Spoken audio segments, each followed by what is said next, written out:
Okay, slight departure from the unified theory videos that I've been doing recently, and it's just a video that was inspired by Matt Walsh's What is a Woman video, documentary that's just come out today, or recently, in June, to coincide with Pride Month, and it's to do with understanding the rise of transgenderism in the UK. So it seems to be pretty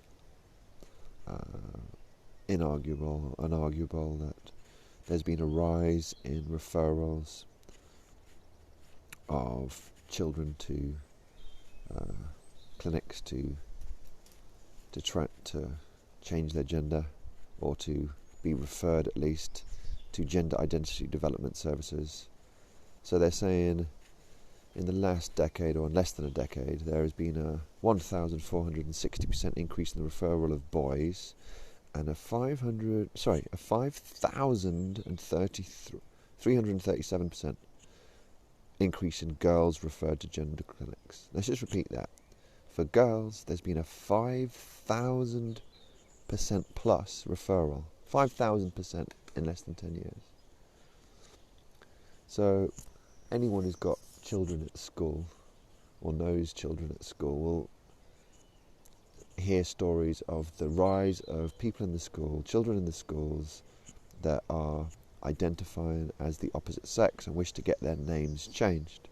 There's a current UK law that's being debated, or a policy that's being debated, that would not allow schools to change the names on registers until the child reaches a certain age, because schools so far have been pretty compliant about changing names on registers so that Johnny can become Jane, etc. And there's some interesting work that's gone on around this from a bunch of people that are looking at this issue. So I'm going to ask a question that I don't think anyone else is really asking, and that is to look at what could be the scientific basis for this. So I think it's always a good idea to take a stratified approach to a problem. So you can look at transgender identity being caused by, or issues being caused by media, influences. Apparently students that know other students that have gone through the process are more likely to go through it themselves. It's you could blame it on fashion, on media messaging, role models like Caitlyn Jenner being awarded Women of the Year after transgendering. And I'm asking the question, could there be a scientific sort of basis in terms of the foods or the additives in foods that we are consuming? And in particular, the endocrine disruptor Bisphenol A, or Bisphenol A. I'm going to call it Bisphenol A, which is a toxic plastic chemical found in pretty much most of our food these days. For some reason, Tesco's, Sainsbury's, Waitrose, Asda, and Walmart, most of the global stores owned by these big multinational monopolies, seem to have decided, without us clamouring for it, that they're going to put Bisphenol A into the plastics of our food. And statistics pretty much show that women in particular have enormous amounts of bisphenol at unsafe levels in their bodies due to the massive amounts of Bisphenol A that we consume now. I'm using sort of like quite emotive terms like massive. I mean, it's not massive in terms of the actual quantity, because the actual quantities are quite minute. It's not like comparable to how much sugar people eat. But in terms of unsafe levels, it's massive. It's massive to me. I'm biased towards this because I've already looked into this issue quite a lot over a number of years, and I'm not transphobic. I'm not. I don't want to get tied up in that debate. And I've personally known people that have transitioned to want to transition, and I'm quite happy to support them with that if that's what they want to do, and to use pronouns as they request. It's absolutely no problem to me at all. But it does seem to be a massive decision for a child to make, and for parents to allow children to make the decision, or to support them or encourage them in decision to undergo chemical castration or puberty blocking using drugs that are used for chemical castration, as Matt Walsh points out in his documentary. So the FDA and other regulatory bodies, obviously there's the issue with revolving doors, and pretty much we're in a society where an epic skyrocketing cancer rates, levels in autism rising, levels in all kinds of heart disease rising, levels in Alzheimer's rising, and the regulatory bodies are next to useless on this because they're effectively controlled by the massive amounts of money that corporations put into politics, and the revolving door phenomenon where you can move from the private sector into the regulatory sector to be able to pass and deregulate. This is one of the issues that with Republicans like Trump and Bush, is that they're in the deregulation business, and some regulations are actually there to actually protect us. So yeah, some regulations are red tape, and they're designed to, I think, to preclude businesses from challenging bigger business. I think there are some regulations that need to go, but there are some regulations that are just there to protect us, like what you put in water, what you put in our foods. So I'm kind of scrolling through this Bisphenol A article. I think it's better if you just pull it up yourself. And also you need to look into what it does to the endocrine system. And I'm going to just play a video that I watched, I don't know, when it came out, I guess. It was a long time ago when it came out. A video of that it kind of explains the issue. And it came out we're talking decades ago. I think it was in the 80s where this became a thing. And like a lot of issues, these issues just seem to disappear. I think, we're being divided and ruled by an elite that's very good at just throwing off our attention onto, issues like transgenderism, for instance. They're very good at avoiding us digging down into, the Raytheon treadmill of war profiteering and the pollution issue of like who is actually polluting. Everything gets blamed on us. Oh, you causing carbon dioxide problems. It's your fault. You need to change, and you need to be on the marches to get carbon dioxide released. But they're not taking responsibility for the amounts of microplastics and plastics and pollutions and pesticides and things that they've put into the food chain deliberately in the name of making profits. Instead of just paying more people to do farming and having state subsidies for that, they'd much rather state subsidise Ukraine, more war, more profits, more. You just need to follow the money, and just to see how this thing works, how the system works. So the elite are really good at dividing us, and doubtless trolls. In fact, I'm quite surprised that trolls haven't attacked yet, big time. I had one troll on the first day that I uploaded a video, deleted him. I think the fact that the channel hasn't really taken off yet means the trolls are pretty much leaving me alone. I'm pretty sure it's probably shadow banned, so I don't think anyone's getting exposed to the stuff that I'm releasing. But at some point, I'm hoping that someone lovely like John Levi might share some of the work that I'm doing. Although I do find his drawl hilarious, lovely, slightly frustrating sometimes, but I do love John Levi, and his work's incredible. And I think at some point, hopefully, my work will get out. And it's a collaborative effort, and it builds on the back of other people's work too. So there's bisphenol A in all of our food. It's an endocrine disruptor, and you need to look into what endocrine disruptors do. I'm going to play a video now of exactly what bisphenol A does to the body and where it's found. And I hope you enjoy, and I might summarize it at the end. When you open up a can, you may not notice the lining inside, but believe it or not, that lining may contain a synthetic estrogen. That's right, a sex hormone, and it's in almost every single can we consume. As part of a Fox 5 investigation, we decided to have some of the cans of food you eat every day tested, and wait until you see the results. This could be your table any day of the week. A delicious plate of pasta, topped with tomato sauce, some hearty soup, a tuna fish sandwich, a side of green peas. Food that millions of Americans consume daily. But wait until you see what could be inside your food. This is a chemical that the people who put it into plastic were insane. His name is Dr. Fred Vom Saal. He's a professor of biology at the University of Missouri. You may not know his name, but you probably know his work. He recently created a huge uproar within the scientific community after releasing a study on plastic baby bottles and the controversial chemical many of these bottles are made with, called Bisphenol A. This is a chemical that in 1936 was considered for use as an estrogen drug. Then in the 1950s, some tricky chemists found that they could link this chemical together and it creates a hard, clear, glass-like plastic. And this glass-like plastic is sprayed into cans we buy every day. The only problem with that is the plastic is then made from a sex hormone. And it's virtually in every can of food we consume. And according to Dr. Vamsal, Bisphenol A is a big problem because he says it leaches into the foods we eat. And when you heat this plastic or put tomato sauce in it, the acid degrades the plastic, and then the food that's in there is full of this sex hormone.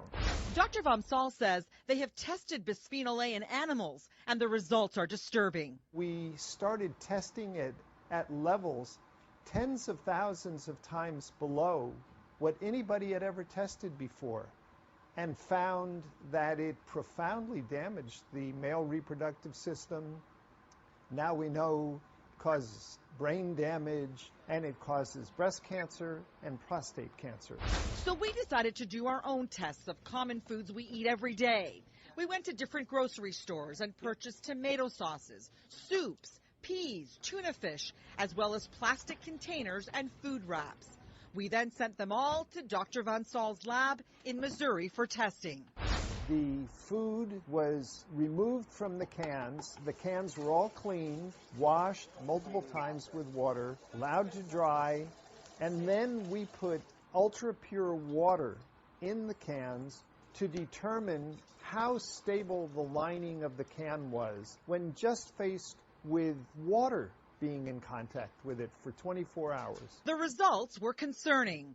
Every single product here put out an amount of bisphenol A that would be in the danger zone. The highest levels measured in micrograms were found in cans of Hunt's tomato sauce, followed by Red Pack, Del Monte peas, the Starkist tuna, and the Rubbermaid plastic container. This is a chemical that can alter the way your cells function at below a trillionth of a gram. 1 million times lower than this. And he says if the research on animals doesn't concern you, this will. Dr. Vamsal says when he places Bisphenol A leached water into a test tube with breast cancer cells, the cancer cells multiply rapidly. These amounts would massively stimulate these cells. Bisphenol A is big business here in the United States. It is estimated that the chemical companies produce 7 billion pounds of it a year, and it's making its way into our bodies. According to the CDC, 95% of Americans have detectable levels of Bisphenol A in their urine. Dr. Vamsal says the worst thing anyone can do is microwave food in a plastic container covered in plastic wrap. Just stop doing that immediately. The hotter a product becomes, the greater the amount of bisphenol A that will come out of it. We need to have a balanced presentations about chemicals in the environment. Sharon Knies is vice president of the American Chemistry Council, a trade organization that represents the chemical companies. She says bisphenol A is safe to use. Bisphenol A has been very heavily studied, and it's been studied by many of the regulatory agencies around the world. And consistently, they have stated that for the current uses, that bisphenol A is safe. The FDA tells us it is actively reviewing the safety of bisphenol A, and in a statement adds, considering all the evidence, including the very low dietary exposure to BPA, and the fact that bisphenol A has not demonstrated adverse effects when consumed by animals in amounts far higher than humans would consume, FDA sees no reason at this time to ban or otherwise restrict the uses now authorized. It has never been banned by any country around the world, and we're confident in its use. Dr. Vamsal says the FDA and other federal agencies are working with antiquated data. There are 700 published scientific studies about the health effects of bisphenol A that the FDA has never gotten around to looking at. We contacted the parent companies for the products we tested, and in individual statements, the companies reiterated that bisphenol A is used in their products because it has been deemed safe and it is approved by the FDA. I'm Mary Garafello. Okay, so the video came out in the 1980s, back when there was at least some semblance of a media that spoke truth to power. This is quite an interesting piece of research from the University of Exeter, saying that exposure to bisphenol A is hard to avoid in everyday life, and that 86% of teenagers have traces of BPA in their body. So the measurable levels in the vast majority of 17 to 19-year-olds, and they're calling for better label of packaging. So why? Why would they want there to be better label of packaging? So, as usual, most academics equivocate because it's very difficult to speak truth to power in a world that's run by money. So you usually have to equivocate and say, in our experience, blah blah blah blah blah. As part of a healthy diet, eating McDonald's is absolutely fine. Then they often put out these stories in sort of disreputable newspapers like, I don't know, the New York Post or the Sun or something in the UK, or the Mail, ex-fascist newspaper. So it's the way the media kind of work, is the truth's out there, but it's often sprinkled around in very disreputable sources. So if you're locked into I just read the Guardian, then you might not come across some of this stuff, or you just read the Telegraph. You kind of have to triangulate a lot of media sources. So this sort of hyperbolic New York Post, people will just read this and just think, oh, that's more hyperbole by the New York Post or by the Sun. So they come out with teen hormones being altered by gender-bending chemicals. So instantly that puts you in mind of Alex Jones, frogs turned gay kind of thing. Kind of undermines the whole movement, doesn't it? When you get crazy sort of like terminology and semantic tricks like gender bending, and it's by a Sun journalist. So it says here, 4 out of 5 British teens have their hormones upset by gender-bending chemicals found in plastics, new research shows. So I think this refers to some of the research done at places like University of Exeter. And then it says it does explain that bisphenol A can mimic the female sex hormone, estrogen, and cause a lower sperm count in men. Okay, so this also links into population reduction or fertility issues. Links to several kinds of cancer, including breast and prostate. The question is, why are they using this stuff in all of our food? You just have to ask yourself these questions. So Tamara Galway, who's an ecotoxicology professor, says there's growing evidence that exposure to the chemical may be associated with poorer health. By the way, apologies for that Sun thing. The Sun is a disgusting newspaper. It's absolutely filth. I hate the Sun with all my heart, and I really hope that you boycott the Sun. So apologies for showing their logo there. I think it's an absolutely disreputable rag of a newspaper. Sorry to get a little bit emotive there. So Professor Lorna Harris says that BPA is a pervasive disruptor, and that we should have a choice over what we put in our bodies. So again, there's no link here to transgenderism, which the DSM-V does label as an issue, sort of more of a mental issue than anything else. But it does say here that BPA can disrupt the endocrine system, which is this collection of glands that produce hormones. It can have probable serious effects to human health, including infertility and aggression in girls as young as 3.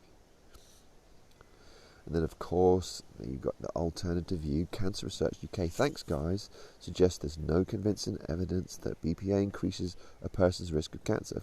Of course, Cancer Research UK say that. Yeah, thanks guys, because we're living in opposite land, aren't we? Save the Children, Cancer Research UK, Ministry of Defence. It's opposite land. It's this kind of, some people would call it satanic, isn't it? The reversal of language, the reversal of meaning. It's the 1984 of language.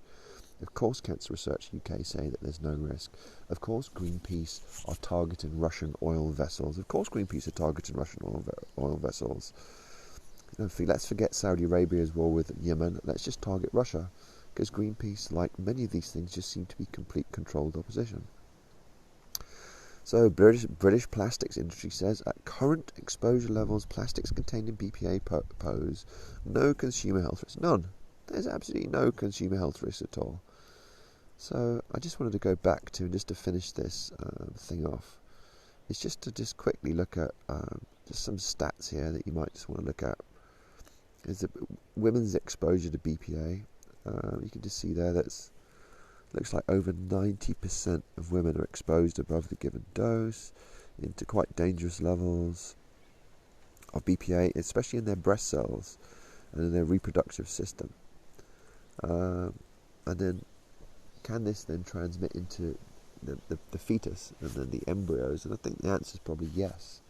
So if you're giving birth to children and the mother's been exposed to BPA for decades or years and years, and then the children are born and they are exposed to BPA, and then, is it logical to then suggest, well, could this be one of the causes of the massive rise in transgenderism? I'm asking the question, and I don't think anyone else is asking it, and I think people are scared to ask the question. And they're scared to ask that question. I think just as part of this unified theory approach, is we need to take a stratified approach to research, because reality is stratified. You cannot just take one aspect of reality. You can't just say, it's the media, or it's because the friends are doing it, or whatever. There could be a multivariant range of factors, if that's the right way of saying it. There could be a wide range. So first, the children have it in their bloodstream. Their endocrine system is disrupted. Their hormones are not working in the way that they're supposed to work. They grow up feeling differently than perhaps they would have done without those chemicals inside their body, the endocrine disruptors inside their body. And then they're exposed to the media campaign, which is pretty obvious. If you watch Netflix, or if you just see how the media really pushes the transgender issue. So it's a multivariant thing. It's in the foods, and then it's in the media, and then it becomes fashionable. It becomes the cool thing to do. It becomes a look. So it's a kind of, it's one of the controllers, I think, form of divide and rule. And I don't know if it links into their religious beliefs, or the Baphomet and all that kind of stuff. Possibly, who knows? That's an interesting area. That other researchers are doing that kind of stuff. Is this part of what we're faced against? Are we faced against an elite that just has an agenda for us? And is there anything we can do about it? So I just say educate, research, and do your absolute best to educate yourself. And as usual, I don't know. I'm just asking questions. I have no idea. Just questions.